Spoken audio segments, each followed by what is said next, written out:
Steven a du mal à contenir ses larmes en regardant par la fenêtre de sa voiture le policier qui l'a arrêté. La vie de sa fille est en jeu, et son seul espoir de la sauver est de se débarrasser du policier fouineur. On devrait refaire ça quand maman rentrera de son voyage d'affaires, n'est-ce pas? Steven a souri à sa fille adolescente, Carla. Absolument, a répondu Carla. Elle va adorer l'artiste avec les caniches. Le père et la fille sortaient de la fête foraine. Ils ont passé une excellente journée et ont prévu de passer leur samedi soir à regarder un film. En s'approchant de la voiture, ils se disputaient amicalement sur le choix du film à regarder. Les films d'espionnage sont nuls, papa, a dit Carla. Je veux regarder une comédie ou le dernier film de super-héros. Steven a soupiré, pas un autre film de super-héros. Pourquoi pas un film d'action? Changement de programme. Aucun de vous ne regardera de film ce soir, a dit un homme à la voix rauque. Steven s'est retourné et a vu le canon d'un pistolet. L'homme étrange a saisi Carla. Nous allons faire un tour, juste tous les trois. Vous, a-t-il dit en désignant Steven, vous prenez le volant. Le cœur de Steven battait la chamade. Il a croisé le regard de Carla et a vu qu'elle a peur, mais que peut faire Steven? L'homme était armé. Vous pouvez prendre la voiture, a dit Steven. Je ne veux pas de votre voiture. L'homme a ouvert la porte arrière et a poussé Carla à l'intérieur. D'accord. Steven a levé les mains. Il n'avait pas d'autre choix que d'obéir à l'homme menaçant, il s'est donc installé au volant et a démarré la voiture. Voilà, si est facile, a dit l'homme armé depuis la banquette arrière. Il a indiqué à Steven l'adresse où il devait se rendre à Baltimore. Et n'oubliez pas que si vous faites ce que je vous dis, personne ne sera blessé. Les mains de Steven sont trempées de sueur alors qu'il traverse Washington, D.C. Il évitait les routes les plus encombrées et se dirigeait bientôt vers Baltimore. Ce n'était pas loin, et il espérait pouvoir bientôt déposer ce fou et s'enfuir avec Carla. Il n'arrivait pas à croire ce qui leur arrivait. Steven a regardé dans le rétroviseur et son cœur s'est serré à la vue du visage effrayé de Carla. Elle n'avait pas fait de bruit pendant tout ce temps, mais Steven pouvait voir qu'elle était au bord des larmes. Steven a ensuite soupiré en ramenant son regard sur la route. La police avait mis en place un barrage. « Garez-vous », a dit l'homme étrange dans la voiture. Je ne suis pas arrivé jusqu'ici pour me faire attraper par la police. Steven s'est empressé d'obtempérer. Il était presque envahi par la joie. L'homme s'en allait, et maintenant Carla et lui seraient en sécurité. Cependant, l'homme avait d'autres projets. Une fois que Steven s'est garé, l'homme lui a ordonné d'ouvrir le coffre. Moi et votre fille, nous allons monter dans le coffre à partir de maintenant, si est plus sûr. L'homme a fixé Steven du regard. S'il vous plaît. Carla a gémi. Elle a regardé Steven d'un air suppliant, mais n'avait-il pas le choix? L'homme était fou, un criminel endurci, ou les deux. Il ne voulait pas enfermer sa fille avec lui dans le coffre, mais s'il refusait. Steven ne voulait même pas imaginer ce qui se passerait alors. sois forte, Carla, a dit Steven en ouvrant le coffre. Tout ira bien. Le visage de Carla s'est assombri lorsqu'elle a finalement cédé à sa peur. Ses épaules se sont affaissées et elle s'est mise à sangloter. Steven s'est approché d'elle, mais l'homme a pointé son arme sur lui. Reculez, a-t-il aboyé. Il ne lui arrivera rien à moins que vous ne fassiez une bêtise. Quelques minutes plus tard, Steven s'est dirigé vers le barrage routier, une prière sur les lèvres. Ne m'arrêtez pas, a-t-il murmuré. Le policier qui se tenait sur la route a fait signe à la voiture qui le précédait de 2 places de continuer à rouler. Le policier a également fait signe à la voiture suivante. Steven commençait donc à penser que Carla et lui pourraient survivre à cette nuit. Cependant, le policier lui a fait signe de s'arrêter.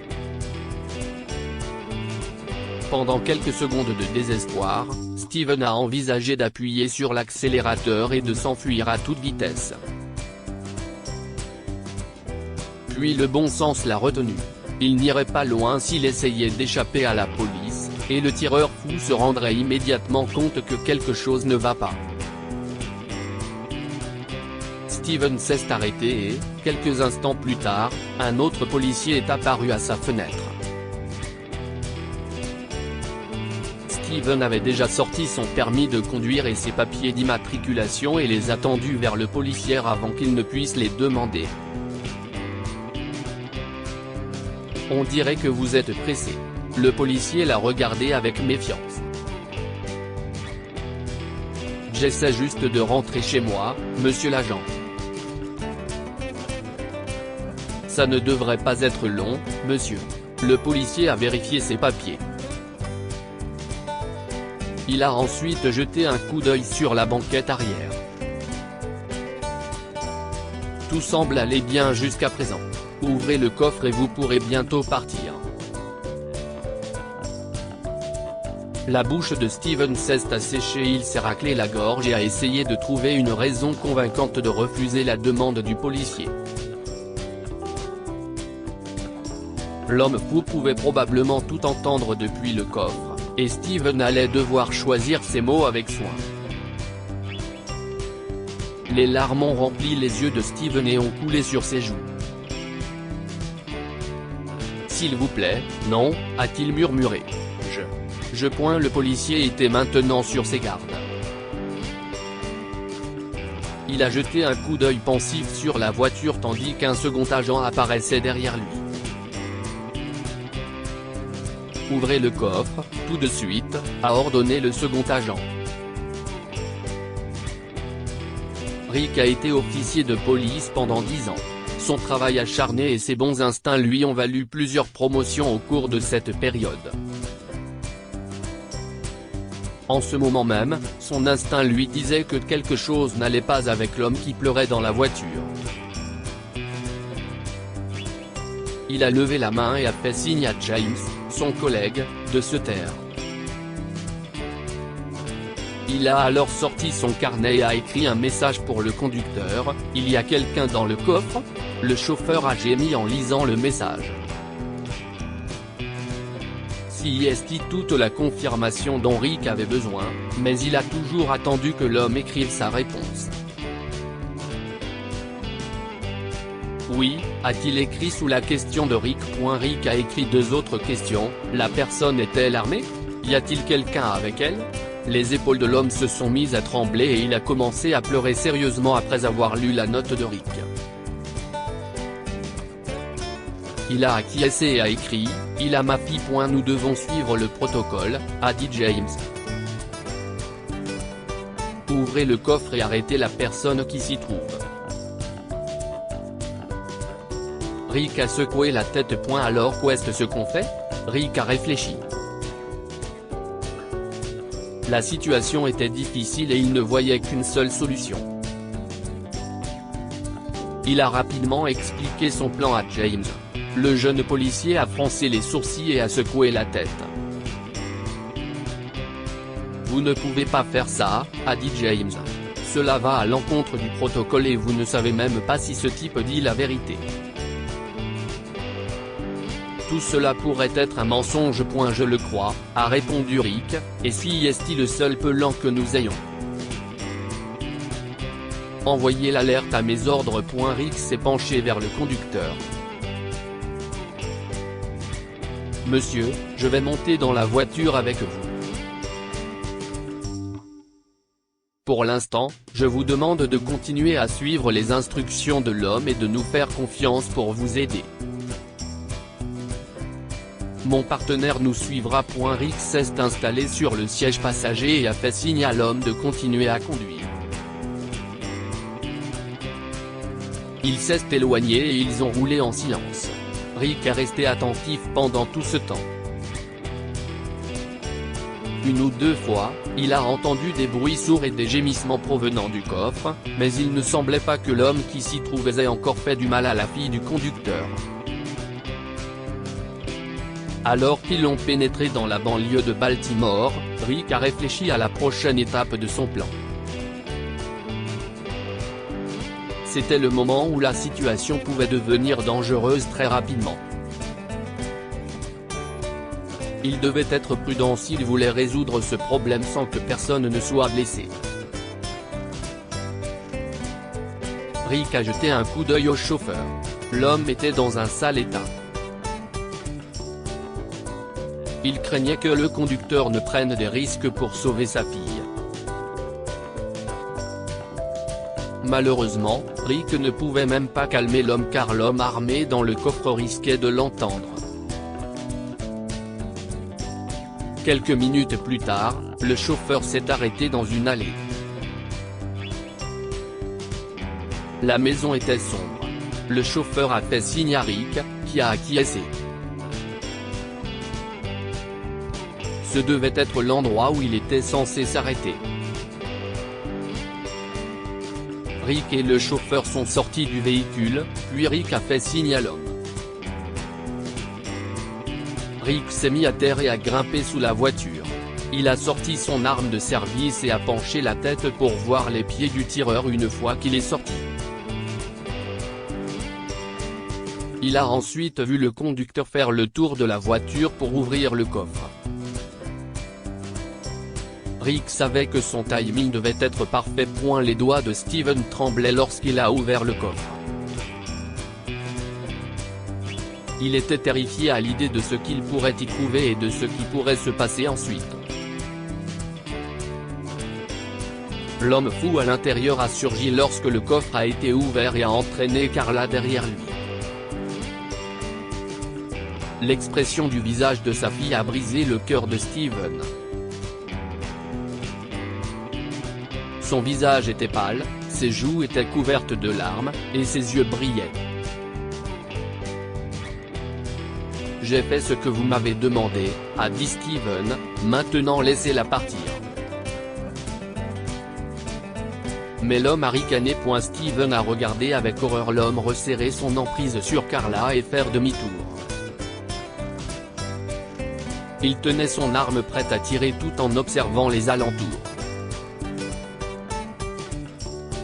« Sortez, qui que vous soyez », a appelé le tireur. « J'ai entendu 2 portes claquer quand nous nous sommes arrêtés.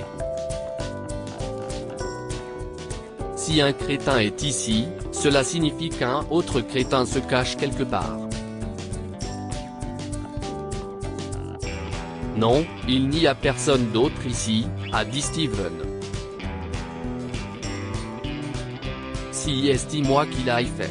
J'ai fermé la porte 2 fois parce que je ne l'ai pas fait correctement la première fois. » Menteur. Le tireur a brandi son arme. « Si votre ami ne sort pas, si est votre fille en subira les conséquences. » Steven a senti le monde s'écrouler autour de lui. Sa situation était impossible. Il n'y avait pas de choix possible. Il commençait à penser que rien de ce qu'il ferait ne sauverait Carla. sa fille allait mourir, et il allait devoir assister à la scène, sachant qu'il était impuissant à la sauver.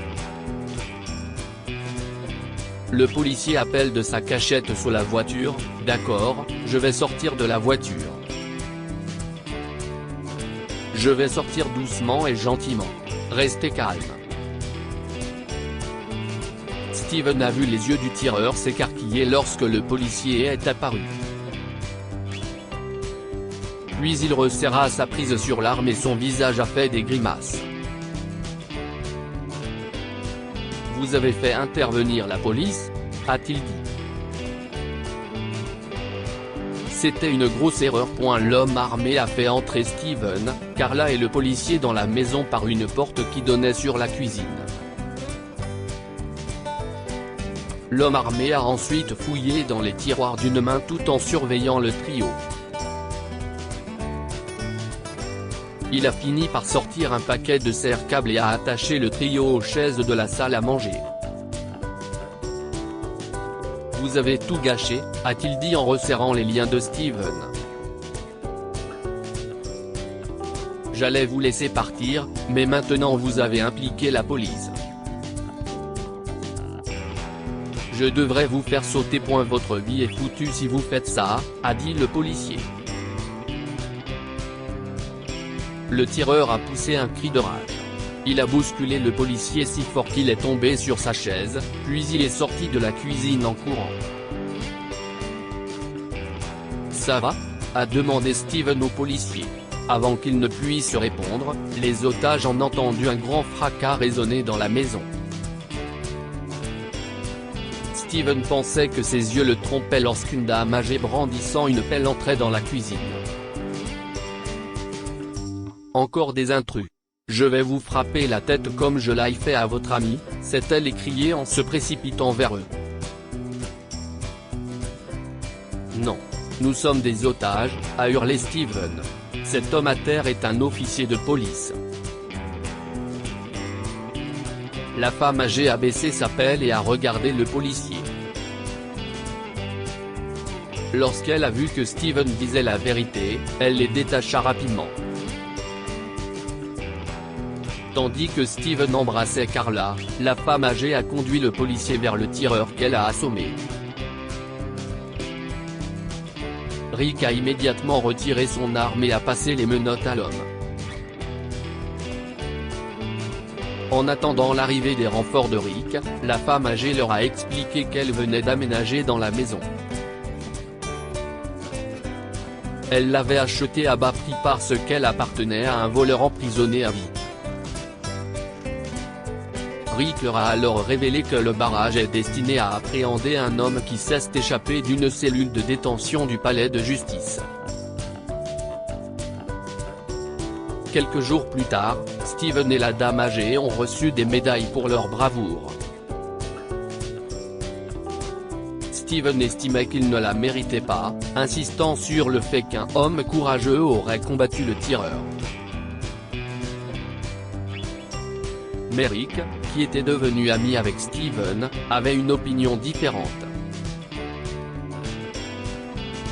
Les choses se seraient mal terminées si vous ne vous étiez pas battu avec lui, a déclaré Rick.